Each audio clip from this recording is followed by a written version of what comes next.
I came up with this. It's very hard to put into a two-dimensional format, the holographic conscious universe, but this is an attempt.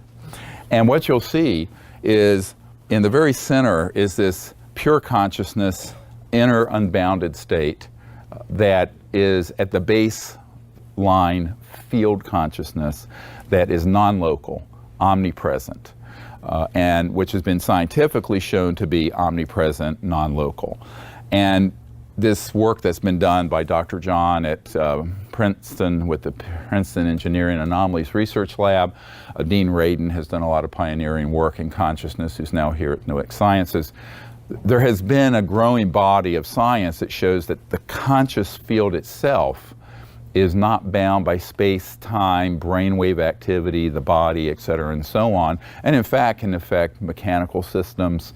You can put your thought on a random number generator to generate more zeros than ones, or vice versa, and it'll do that. Right before 9/11, there was a big spike collectively on a precognitive level of collective unconscious that occurred just before that event took place. You may know about that research. So people often connect through consciousness as it relates to their individuality. This is the transpersonal, transcendent level of consciousness that is the baseline consciousness that is not bound by space, time, individuality, et cetera, and so on. And yet, what's interesting about the nature of this inner unbounded state is that that state of consciousness is present equally at every point in space and time. It can't be divided up. It's an indivisible state. And so all of you right now who are hearing my voice, you're sitting awake in your bodies, presumably, here, present. That conscious mind that is allowing you to be aware and awake and sentient is, let's look at it this way, an ray of that infinite unbounded field that we're identifying with ourselves. But the reality of it is that it is always unbounded. So the experience of that state of unboundedness has been called samadhi or nirvana, or in Christian early times, the beatific state, et cetera, and so on. However, it's actually always operative. And it's operative whether we acknowledge it or not. And that's the wellspring of intuition and people who have precognitive dreams. That's because in the dream state, you're a little more released from linear space-time, and you can go into a state which we'll call the astral visual state and see an event that'll happen the next day or the next year. So the only reason any of that's possible is the nature of the spirit of consciousness in its non-local aspect. But just remember, it's an aspect that's there in its fullness at every point in space and time, within all space and time and matter, and is not bound. So it's, in a sense, a paradox. It's omnipresent and unbounded, and yet it's present in its fullness at every point in space and time, and therefore it's accessible at every point in space and time. Does this make sense? Have I lost people yet? I hope not. Most of you are meditators and understand consciousness pretty well, so that part of it is really important to realize. And this is why when they've done studies, and this was done back and published in mainstream physics journals, that they could put a photon down a photon beam, and the person who ran the experiment would think to change the opening the photon was going to go through, and it would precognitively change. Photons. So the idea here is that everything has a connection to consciousness, and from consciousness, thought and intent.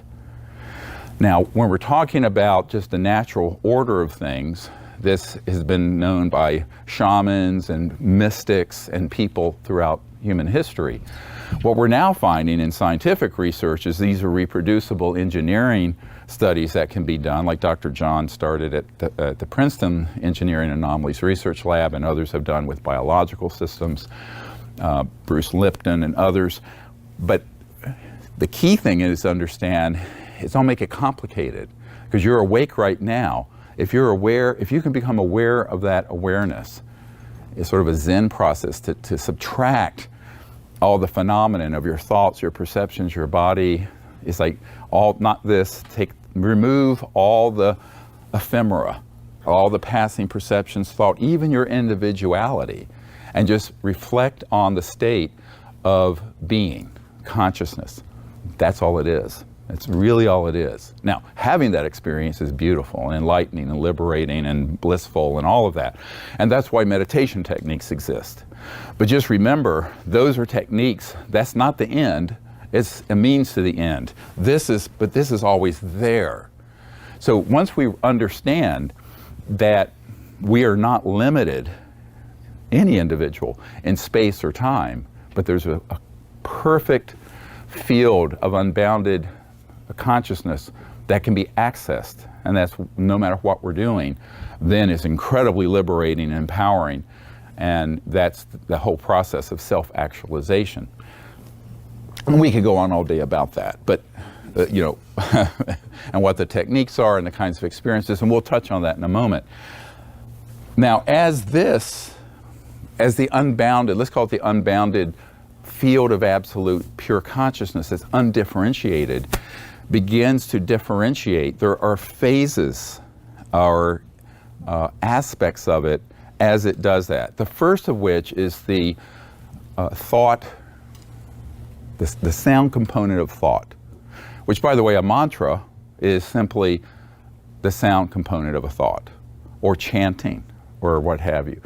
And the sound component of a thought at the level of unbounded, coming from that first emanation from the field or the plane of the absolute, if you wish to look at it that way, has been called at various things the primal thought.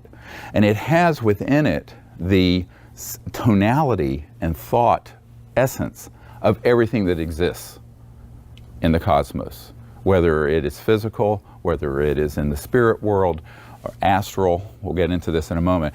All of that emanates, and this is why, you know, of course, it gets turned into sort of metaphors and allegories. In the beginning, there was the Word, and the Word was with God, et cetera, and so on. The Word doesn't mean a word like water bottle. Apologize for using these plastic bottles. We should have something else. Anyway, but nevertheless, that is the key thing to understand, is that the undifferentiated, unbounded mind has to have step-down transformers, let's call it, phases of manifestation all the way to the entire cosmos, galaxies, star systems, your body, yourselves. So that first emanation, which it can be experienced, is this primal thought, causal tonality. That it then differentiates further. You see that the arrows are going both ways for a reason, because it can come from in or out, or from the external in terms of an experience. Is that there's the causal thought resonant tonality realm that's unique to each created thing, and that's where every blade of grass and every grain of sand and every body and every individual has its own tonality, music, essence, that is more fundamental, although this sounds very abstract, as a thought essence, that it has tonality associated with it that even precedes so-called the body of light, the astral body that you might experience in a lucid dream or an astral projection or a near-death experience. We'll get to this in a moment. None of this is foreign, because everyone's experienced this at some point in their life, or when you pass away, you will. So I'm giving you a glimpse of your future, because none of us make it out of this world alive. Trust me, as an emergency doctor. So you may think you do. We're born, we live, and we pass on. But so you'll experience that. Now, many people do not experientially experience this, and this, or the next one. This next phase, let's call it, is the emanation of the pure light form. So it's been called mystically the most great light. And some would say it would be the expressed aspect that one could see of the creator being, if you will. And the great light you see when you pass away, and have a near-death experience. So that first emanation is beautiful. Those of us who've, how many people had a near-death experience?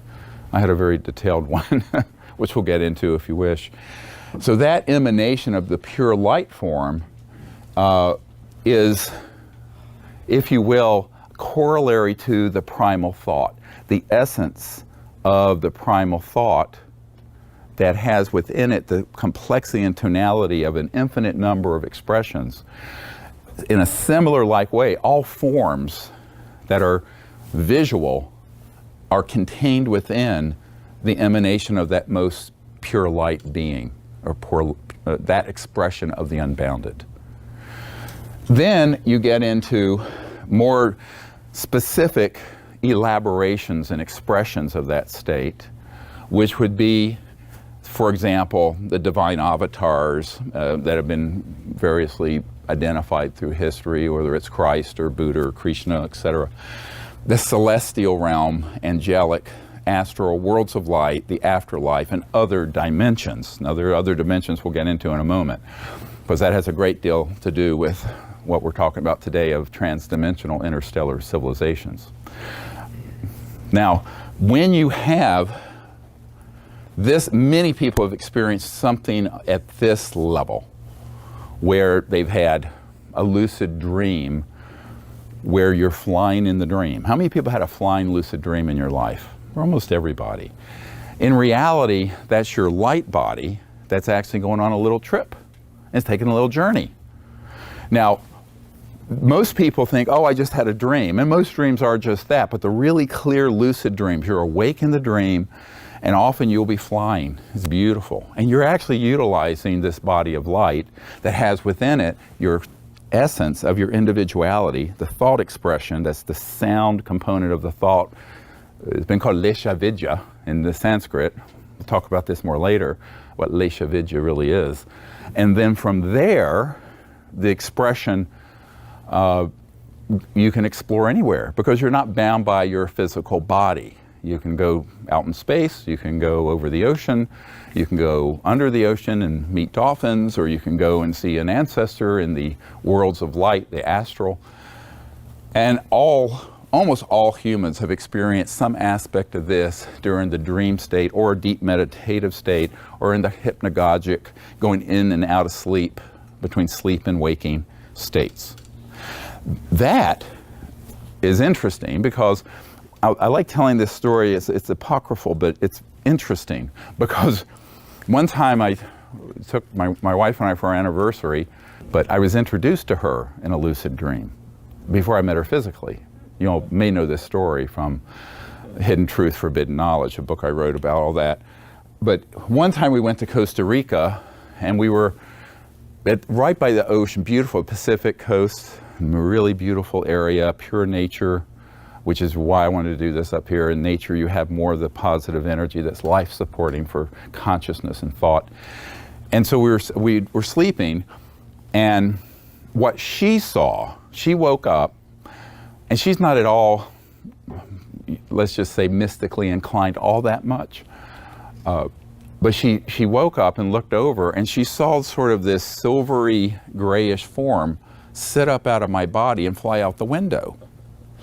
And she's laying there, and we have 4 little kids, 4 daughters, and she's there in bed thinking, oh great, now I'm in Costa Rica, Steve is dead of a heart attack, and I'm going to be a widow, and the kids are thousands of miles away. Well, what I was experiencing is that I went into this lucid dream state and was flying over the coastline and seeing everything as if it was daytime, but even clearer, like a celestial aspect of the earth, the beauty of the ocean and the forest and of the life of Gaia. It was beautiful. And I was doing this, I was just having fun. And then I come back, and the quote, dream ends, and I feel someone's looking at me, and I look over, and she's looking at me. She says, you're back. I said, where have I gone? I didn't go anywhere. She says, you did. And she described to me what she saw. I said, oh no, I was just having a lucid flying dream. No precognition in that one. But that was just a great example, because there was a witness to the launch let's call it, of the spirit body. And it was just a normal lucid flying dream for me, but she got to actually see it, although it was disturbing because she thought I had passed away. So you need to understand that this is not beyond the experience and the reach and the knowledge of every sentient being on Earth and in the cosmos. Not just on Earth, but universally. So in that sense, let's demystify it, own it, and say, this is normal. All of this is folded within us and is normal. Now, extraordinary levels of experience might be an afterlife, near-death experience. And an afterlife experience, when you've had a near-death, I know when I had mine in 1973, you may know this story, I'll just share it just because it's kind of funny. Well, not funny. It shows you the kind of character I've always been. I'm 17. I was raised in a very poor family, had my own apartment in high school, put myself through high school, college, medical school. And, since we have no healthcare system in this country, I'm a medical doctor saying this, I was poor, had no health insurance and whatever. I got very sick. I injured my left leg. And being the jock that I was, bicycled 200 miles to the North Carolina coast with this injury. It got terribly infected. And 200 miles back. So by the time I get back, I'm really sick. And I had sepsis, which is bacterial infection of the blood. I had a hepatorenal syndrome, where the kidneys and liver start shutting down and your urine looks like Coca-Cola. Now, I know all this now as an emergency doctor. At the time, I'm this 17-year-old kid going, oh, well, whatever. You know how guys are. So I'm there with like 105-degree temperature, and then poof, I have a near-death experience by myself in my little room studio apartment I had in high school, and I launch. So my great love was always space and the cosmos. And I was raised a very devout atheist. The catechisms of atheism. There is no afterlife, there is no great spirit, there is no soul, you have your physical life, it's all intellect, and if it's not in a test tube, it doesn't exist, full stop. Which is the reductionist, materialist model that's the dominant paradigm in our society, at least in academic, respectable circles, okay? So I had this experience without any sort of predilection or religious training where I was supposed to meet this angry ogre known as God with a beard judging you, at the pearly gates with all that. So none of that was in my consciousness, thank God. And so I just go straight into this state of cosmic consciousness. I stripped away even my astral body of light, and I was in this resonant tonality body, the causality, just pure thought essence, without the form of my body. And during that time, I had a meeting with two, what have been called divine avatars, sort of the highest expressions of the Godhead and Great Spirit in space.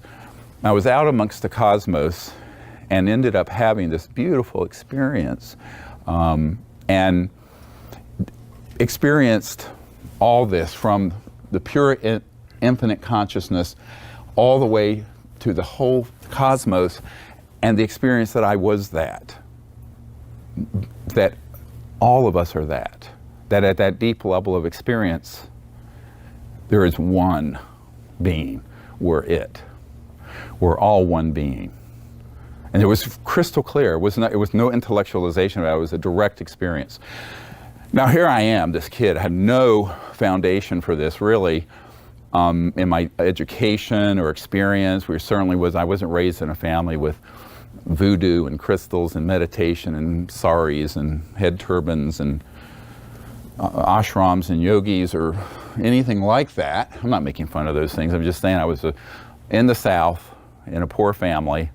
Didn't know anything about this stuff, and this happened. So in a way, was good because I was able to experience it untrammeled by the preconceived ideas, some of which are good and some of which are not so good.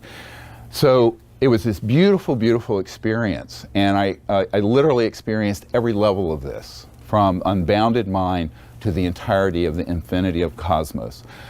So that afterlife experience which many people have had, a near-death experience. It depends on how far it goes. I was out quite some time, and for some reason had the adventuresomeness to go as far as you could go in it. Until, it was a beautiful experience also with these 2 points of pure consciousness that were these divine avatar beings, and we sort of had a oneness experience and a lot of interesting non-verbal, non-visual packets of knowledge just sort of came to me. It was just very spontaneous, like a stream. And I don't know how long that lasted, at the end of which it was said to me, you need to either come with us now or go back. And I said, well, I mean, let's see, poverty, torture, illness, the earth, this celestial level of experience. But I had enough presence of mind to say, what is your will? Like thy will be done. And it was said very clearly, we'd like for you to go back. At which point I was very depressed and I was unhappy. But I did come back, otherwise I wouldn't be standing here, right? So I came back, back in my body. And during that experience, this is the part of it, the only part that was scary, is that I sort of awakened in consciousness in my body. I had sensory input. I could hear, I could see the maple tree outside my window in front of the street light, moving shadows, but I couldn't move. I was paralyzed. So this was this post-near-death brief paralysis, but I didn't understand it. I thought, oh great, now I'm a quadriplegic and I'm back.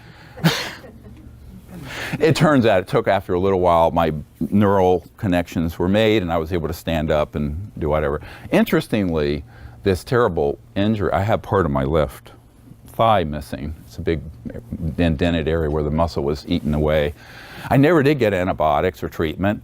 I spontaneously broke the fever and was healed the next day. So after this experience, it was a spontaneous healing also, part of this. I should have gone to see a doctor, but I didn't. Anyway, the universe took care of it. And here we are. So that experience, many thousands, millions of people have had near-death experiences. There's a huge body of research on it, which I'm sure many of you are familiar with. And there are different experiences people have, but that's something that is all within us, and we experience in different ways at the time that we leave our physical bodies here. Now this is where it gets interesting, because this is where most of this is pretty well understood historically from ancient teachings, the Vedas, the Sanskrit, the various sutras. This is pretty well understood and has been since the dawn of the human existence on this planet. What sounds new, and which is going to be a little more complex, is how these other dimensions and these finest aspects of the astral and thought and consciousness phase into the coarser aspects of astral light consciousness through the interface, what I call the gap, into linear 3D space-time matter, what is normally called the cosmos. Now, the cosmos, as we see it, and had it told to us by astronomers, is only this outer gray ring. Space, time, galaxies, this planet, the material world, etc. In reality, all of this, every one of these aspects is folded within and present in its fullness at every point of this, and vice versa. They're accessible. There's no barrier to entry except our thought. It's the constructs of belief, it's the constructs of thought, it's the education, miseducation, lack of education that makes us think it's all separate. You know, Native American people thought it was very strange when they first met people from the West, because they had this view of being separate from the sky, Father Sky, and Mother Earth, and all of this. And what we called primitive civilizations, most of these civilizations had an understanding. It was articulated differently perhaps from this, but you will find this is a universal understanding, whether it's the shamans or the aboriginals with Dreamtime, or the ancient Vedic teachers in the Himalayas, etc., and so on. So all of that is folded within every one of us and at every point of space-time, but also every intelligent being in the cosmos. This is going to get important right here.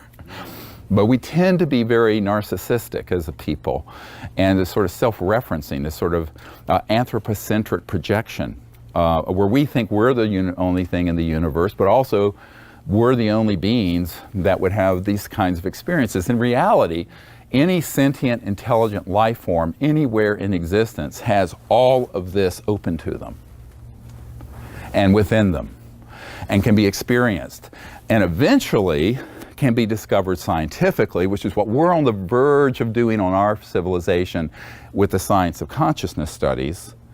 But then that gets extrapolated and developed and defined more and more and more into scientific systems. So, instead of having this with a radio frequency, this is on a thought frequency. You think to it, it turns on, it does something. We'll get into this in the moment. That's the interstellar level. All civilizations capable of going beyond what are normally described as the limits of space-time and the light barrier, speed of light, by definition, have mastered technologically, both in transportation systems as well as communication systems, transdimensional physics, which is where we're going to go in a moment. There's a purpose to all this. I'm trying to lay a foundation so you can understand the rest of this. What I call the gap interface is very important to understand. And that is, what is the relationship between these other dimensions, spirit world, the astral energy fields, the thought realms, consciousness, and 3D material objects, the cosmos, the planet, your body, yourself. How does remote healing work, where people put their awareness on someone and say a prayer, an intercessionary prayer, and it has an effect? Why does that work? It's because every point in space and time and every person has all of this cosmos holographically folded within. It's not a linear. This is written out linearly, but just forget the linearity, okay? It's not even non-linear, it's non-locality. So in physics, Einstein described the spooky effect, where the same particle would be in two places at once, that sort of thing. Entanglement, as it's been called. Some of you have heard about this. And physics is beginning to push into this non-locality, and it's where you begin to get the understanding that used to be relegated to the mystics into post-quantum, let's call it, physics. And the science of consciousness is the intersection of those two. Okay. Now, we have explored all this in various times in human history, but in ways that perhaps weren't intellectually or academically understood. They were more experiential. Now we're getting to the point where we can set up experimental models, like Dr. Radin's been doing and Dr. John did until his passing, of studying that and the effects of it. Otherwise, how is it that you could be sitting in a room, put your awareness on a random number generator, and affect the outcome? More zeros and ones or more ones and zeros. Interestingly, if you have two people who love each other or are united, the effect is exponential and not just linear. So there's this aspect of the being bonded in oneness, because the highest expression of love is oneness.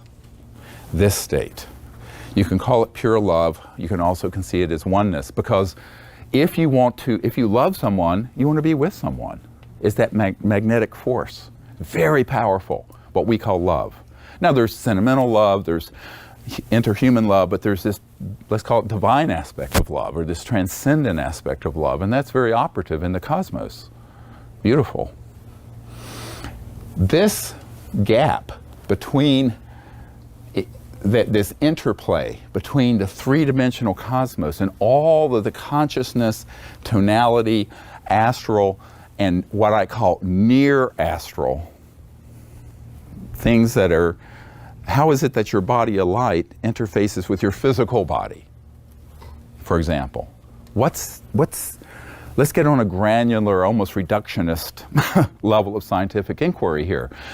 You all have this experience of lucid dreaming. You have a body of light and this inner thoughts essence and consciousness and unbounded this window into the unbounded field through your own portal, let's call it. Each of you is a stargate from that point of view into infinity. Each and every individual is a stargate into this infinite realm and to any point in space and time, which you can experience.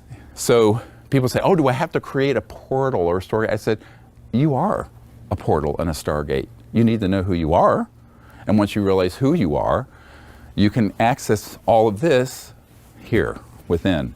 It's all there. It's all folded within. So this enfoldment is really important to understand. And yet there is a very specific scientific articulation, let's call it, connection between these realms that can be scientifically developed. And dare I use the word routinized, made routine. Those are the interstellar civilizations. That's what they've already accomplished. If they hadn't been able to accomplish that, they couldn't go from one star system to another, one galaxy to another. So this is getting into the transdimensional interstellar, TDIS, level of the physics I want to get into today. Now, when we entertain, how does all of this, let's call it as well as other dimensions, the spirit world, higher and lower dimensions of the astral, some would call, you go all the way from angelic, celestial, enlightened, to things that people might experience that are kind of boogamy and spooky, to things that are just prosaic, but still considered creepy, like the guy who died in my trauma one level. We had a big trauma place, and this doctors see a lot of stuff they don't talk about because we're not supposed to talk about it, because then you're not a scientist. What nonsense. Get over yourselves. All you academics, time to grow up. Childhood's in. You can quote me on that. But I was there. We had a man come in, and it was a multi-system trauma. He was murdered, and he had been intoxicated, and we couldn't save him. He passed away, and a few hours later, like at 3 or 4 in the morning, I was there in the central area and had all these trauma rooms and stuff, and it was for 1 second quiet. No one was in there. And I'm there with the nurses and the unit clerk or secretary, and all of a sudden, the room in which he had passed away, there was all this racket. The cabinets flew open, IV bags were thrown on the floor, the IV pump was turned on, the EKG machine was turned up. This spirit of this guy that had passed away was in a rage, absolute. And that's been called poltergeist, these sort of weird phenomena. That's real. Now, don't be afraid of it. All I did, I went into this state, I just checked in here in all these realms, connected to that soul, connected him to that most great light, and it ended, and he went on his way. As you can do that very easily, not hard.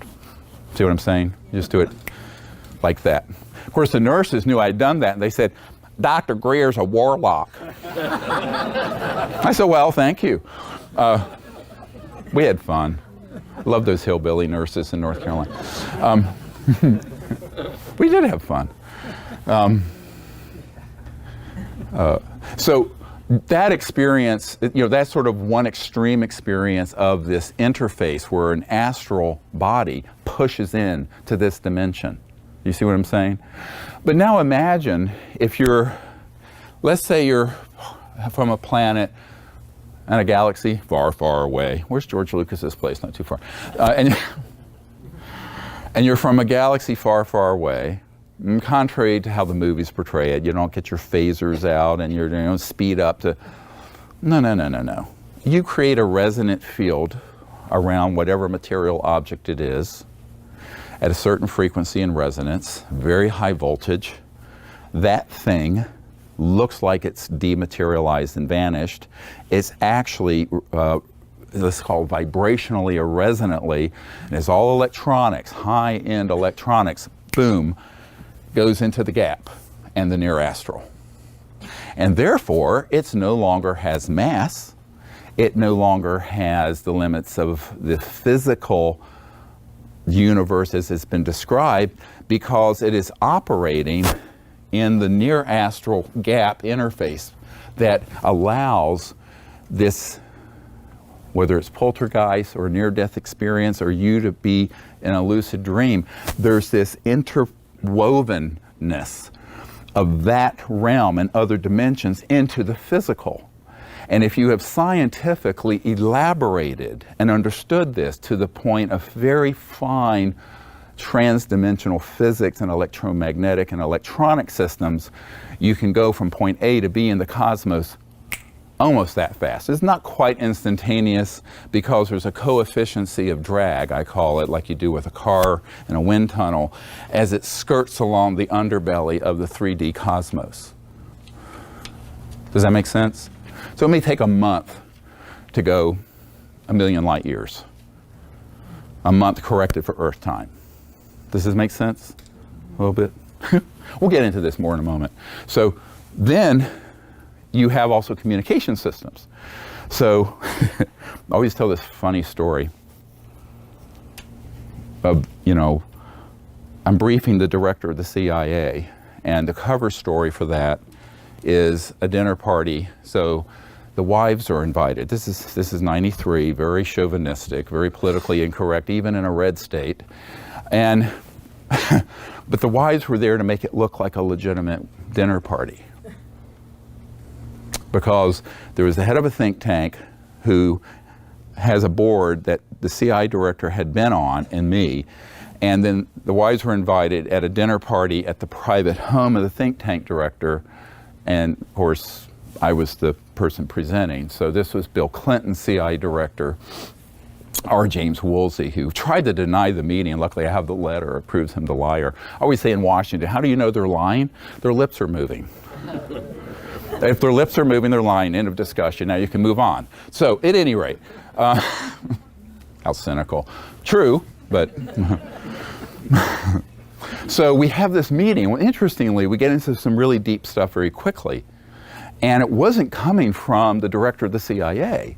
He was more a policy person. He just didn't understand why the president and he were being denied access to these unacknowledged special access projects. In fact, he didn't know that USAPs existed, which is the whole documentary, Unacknowledged, which I'm sure most of you have seen. It's the #1 documentary in the last year on Netflix and iTunes and elsewhere. But yeah, in the whole world. Yeah, even though the mainstream media tried to blacklist it, it just took off. People are ready to hear this.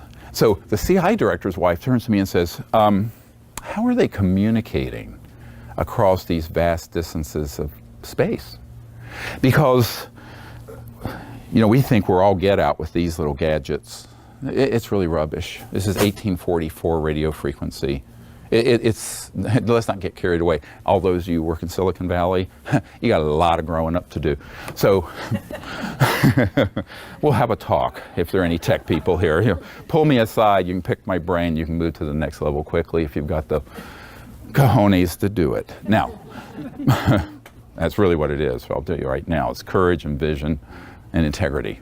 Courage, vision, integrity, that's all you need. We have a new civilization here tomorrow. It's all here.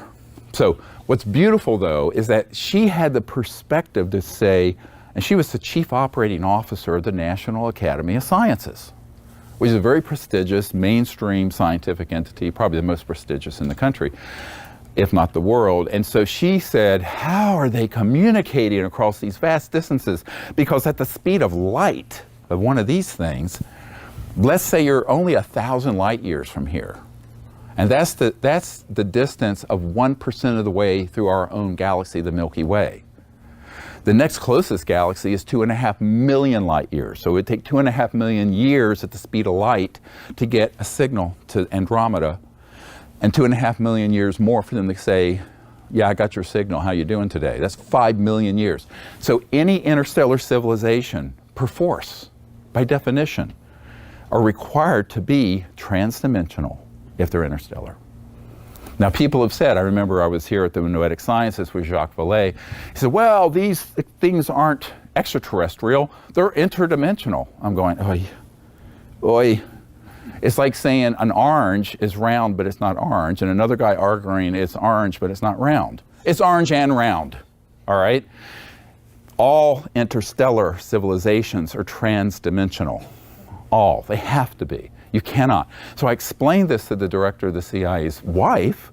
He was at this point, I think I lost him, because I moved off of policy and black budgets and unacknowledged special access projects and the agency that were lying to him and the president and all that stuff, into this, which seemed like the realm of the mystic, but it isn't. It's the realm of the cutting edge of science, the science of consciousness as well. And I said, look, they have two things operating. They have technology-assisted consciousness. So they have technology that assists their consciousness at remote viewing, precognition, and communication. But they also have consciousness that assists their technologies for the guidance and the direction of their spacecraft and things like this. So it's CAT and TAC. I wrote a paper about this in 1991. It went all through the CIA and aerospace upper end of Lockheed Skunk Works and McDonnell Douglas at the time, and Northrop Grumman. My uncle's old company was Northrop Grumman. And they went, and people went, how do you know this? I said, because I had that experience. I went there. And when I had my first contact experience, it was on that basis. So that's how I learned it. I learned it directly and experientially. The experience is the great teacher. So let's have that experience together. So the CIA director's wife is listening. And I said, because really the speed of light is just too damn slow. It's too slow for either communication or for transportation. And she looked at me and she says, you know, I knew it had to be something like that. She got it, bang, right off. And that was on December 13th, 1973. And that's when I said, I turned to my wife later, I said, that means the world is ready to hear this, even if it's not supposed to be spoken about in polite company. Because this is the chief operating officer of the National Academy of Sciences. Totally, this is what she was expecting the answer to be. You see how important that is? It's sort of like, they're sort of like milestones or litmus tests I look for in civilization to say, are we really ready for this or not? Or are we believing the PR of the cabal and the people who want to keep us stupid? Well, I don't want to stay stupid, and neither do you, so we can just forget about those control freaks. So, bye-bye. See ya. Wouldn't want to be ya. All right. There you go. That's it. All right, so now what you have is an understanding. You're beginning to see how if you are an interstellar civilization, it's way out in space, which, by the way, is also infinite and eternal. This is infinite and eternal, but so is the cosmos. The astrophysicists say that it's a limited size and we can only see so far, but that's just what I call the near universe. There's a pause, the vastness of empty space beyond what we can detect, and the continuation of universe and universe. Uni means one. You can't say there's another universe, because that subverts the meaning of universe. One. All this is in reality the universe. Now, our modern scientists and astrophysicists, and who's that Tyson, somebody, DeGraff, or I don't know. Huh? Neil deGrasse Tyson. Yeah, Neil deGrasse Tyson and all those folks, they're limiting themselves to a very narrow bandwidth, not even all of this. All of this is omitted, which means that their operational paradigm is fatally flawed and very much just sort of more of a myth than the truth, scientifically even, because they will not acknowledge the primacy of the conscious quantum hologram that is the cosmos, and that is also each individual. Each individual has all of this folded within. I'll give you one more little fun story about the interface gap, which seems very foreign. It isn't. It's part of, look, if you have a astral projection experience or a lucid flying dream, somehow you integrate it separates and then you integrate with your physical body, this body of light that has within it the causality, the thought essence of yourself, which is actually a tonality. And actually everyone has our own tone, song, no two are alike, it's infinitely diverse. And then that has enfolded within it the entirety of this infinite consciousness field, all that. There's that wonderful saying, I think it's from the Persian tradition, thinkest thyself a puny form when within thee the universe is folded. It's a rhetorical question. You are not a puny thing. All of this is folded within each and every one of us and each and every extraterrestrial sentient being. So I had a man who is Lockheed Skunk Works guy. He approached me to ask, he really wanted to be a disclosure witness. Don Phillips, he's in the materials. And it was about a radar and an encounter case when he was in the military. And then he gone into work in the Lockheed Skunk Works, the super secret engineering division of Lockheed Martin. And he said to me, you know, the real reason I'm calling, it's a little bit of a transactional thing that happens with these nearly 1,000 military and intelligence witnesses that have come to me, because they want to share me information from them being in a classified project, but they want to pick my brain about this. So he said, back in those days, I was learning to, I was part of a group called the Rosicrucians, and I don't know what technique they use, but he was saying that he was being taught to astrally project. And his teacher, he was going, oh, I can't. He was intellectualizing and overthinking it too much. And his teacher said, look, you have the ability to do this. You know everything you need to know. Just do it. Just go ahead and do it.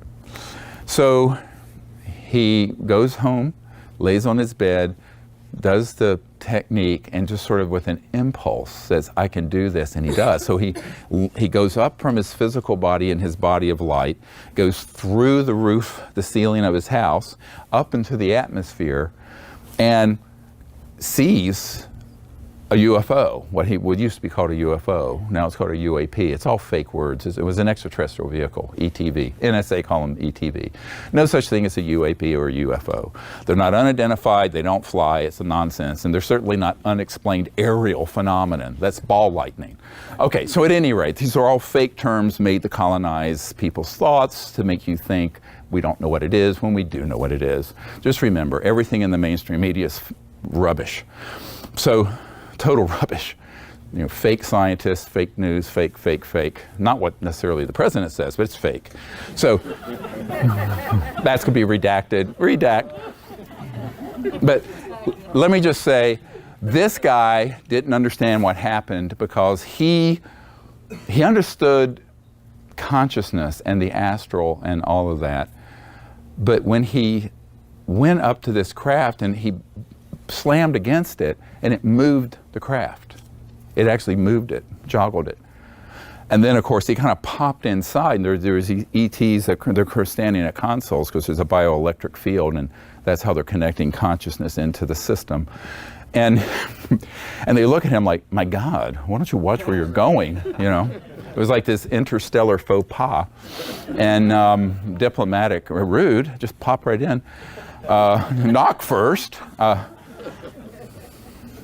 But he said it was embarrassing. But what he couldn't understand, he knew it was a totally real experience. He didn't understand why his astral body would have moved the craft. I said, because it had, quote unquote, pop culture term, dematerialized, and it was in the atmosphere, wouldn't have been seen with the naked eye or a radar system.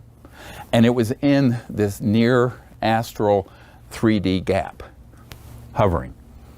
There could be one out here right now. You wouldn't see it, you wouldn't detect it. No radar system and no electronic system would detect it, except ones that are quite advanced. That experience taught him something, but he didn't know what it was. And he said it's because when an interstellar ship has shifted out of 3D and has gone into, say, 4D, 5D, 6D, 8D, 10D, there are a lot of dimensions. It will be there, but it'll be there in a form, and if your physical astral body. I couldn't consider it physical. It's not metaphysical. It's still physical. Anything this side of unbounded pure consciousness is relative and has relativity of some type, may not be normal space-time attached to it. The density of your astral body and the density of that craft shifted into that frequency were the same, and that's why they touched. Conversely, you could take something, this you've heard of masters in doing this, take it a little bit out of spin angular momentum, this object, and make it go straight through my hand. It's not magic, it's physics. It's a physics that we need to begin to understand, because that's what these ET craft are doing. It's been relegated to the mystic. See, here's the problem. We've overly mystified things that were at a stage for the last half century we should have all known. And that's part of the problem with secrecy. We're 50 to 100 years retarded, held back educationally from what we should know. Scientifically, I'm not talking about just in consciousness. Had there been disclosure of these facts back in the 40s, 30s, 40s, 50s, 60s. But here we are, 2018, living like Neanderthals, burning oil in our cars to get up here, all right, when we haven't needed that since I was alive. And I ain't no spring chicken, I just turned 63 and I have 8 grandkids. So what you realize with this whole model is that all of this is folded within us. All of it is folded within us.